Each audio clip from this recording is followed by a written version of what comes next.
बरसाने की छोरी। करके इशारा बुलाए गई रे बरसाने की छोरी। करके इशारा बुलाए गई रे बरसाने की छोरी। करके इशारा बुलाए गई रे बरसाने की छोरी। करके इशारा बुलाए गई रे बरसाने की छोरी।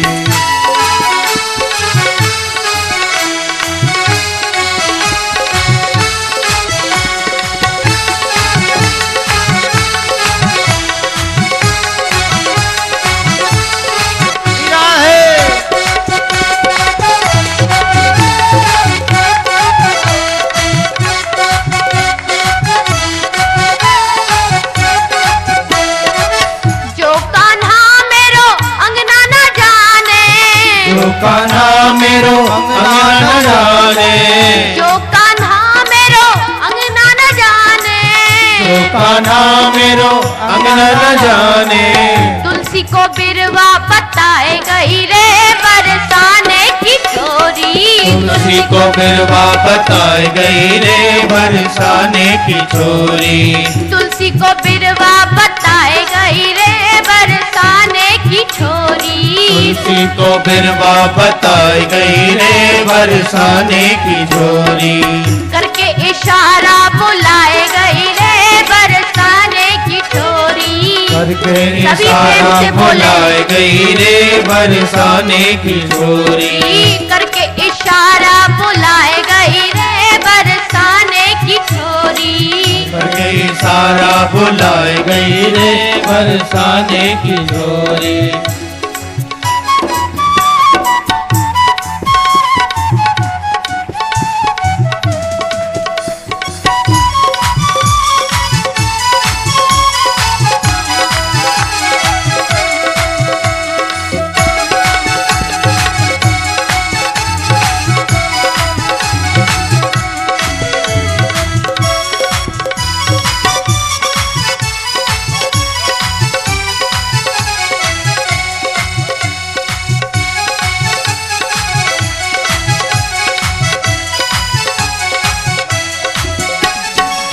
अष्ट सखीन में प्यारी राधिका।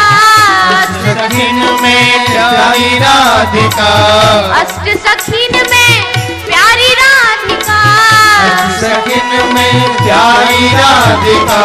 कान्हा के मन में समाए गई रे बरसाने की छोरी। कान्हा के मन में समाए गई रे बरसाने की छोरी।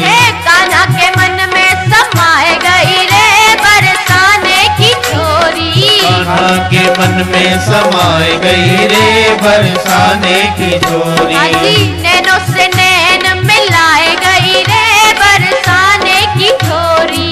नैनों से नैना मिलाए गई रे बरसाने की छोरी।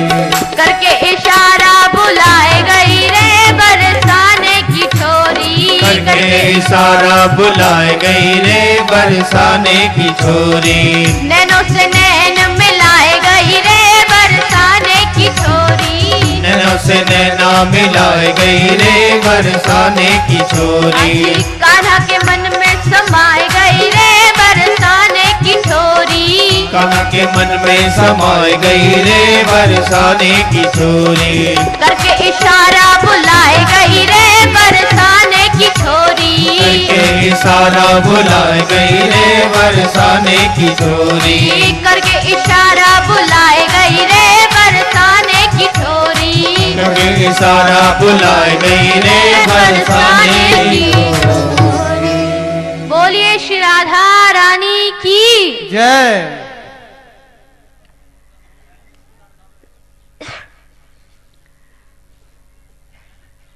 तो सबसे पहले भगवान को प्रणाम करें तो अपना सुंदर मन भगवान को चढ़ाएं जो भगवान के पास नहीं है। अभी हमने कुछ देर पहले नर नारायण भगवान को नमस्कार किया। इन नर नारायण भगवान का प्राकट्य कैसे हुआ इसकी एक कथा आती है कि एक सूर्य भगवान का बहुत बड़ा भक्त था सूर्य भगवान की बहुत भक्ति करता था। तो एक बार उसने सूर्य भगवान को प्रसन्न करने के लिए बहुत भयंकर तपस्या की।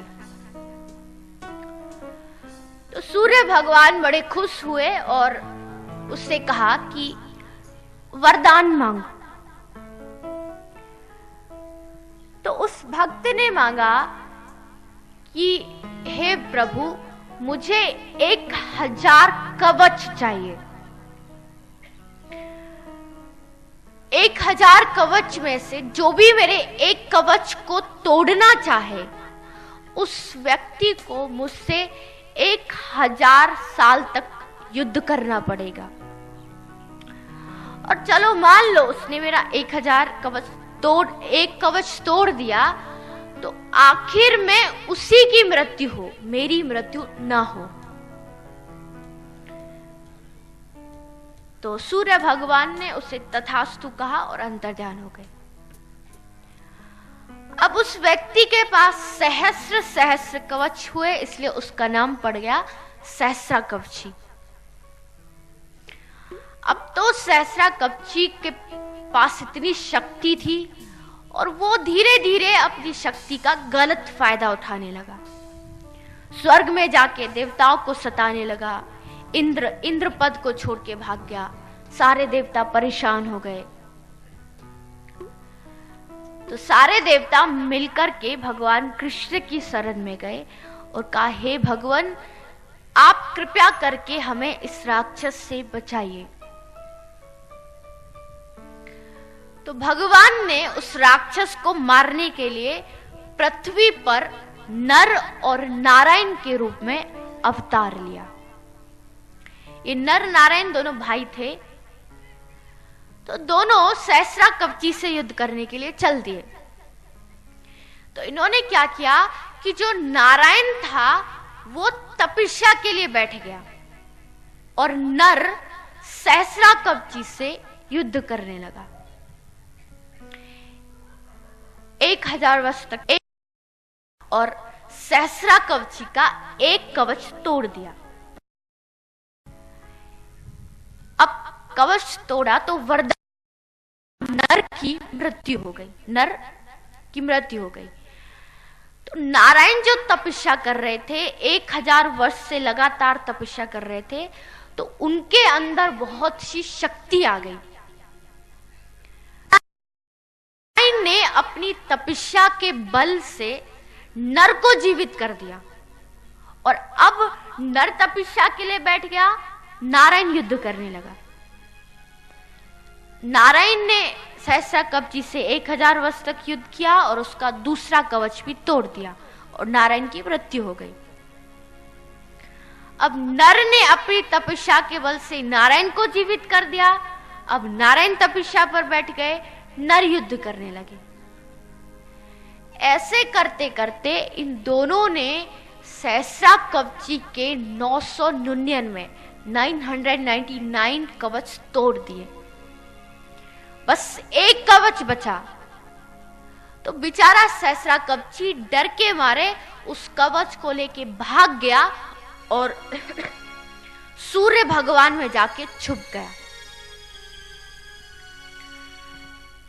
अब वही सहस्रा कवची अगले जन्म में महाभारत के युद्ध में कर्ण बना, क्योंकि कर्ण के पास जो कवच था, ये कवच वही था जिसको सहस्रा कवची लेकर के भाग गया था। सूर्य भगवान में जाके छुप गया था, इसलिए सूर्य भगवान ने ही मां कुंती को ये पुत्र के रूप में दिया।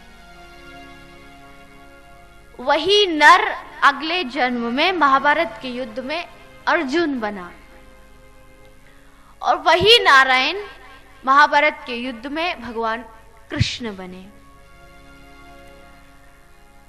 तो अब कर्ण से वो कवच लेने के लिए 1000 वर्ष तक युद्ध करना पड़ता। ये भगवान कृष्ण जानते थे, जबकि महाभारत का युद्ध 18 दिन का था।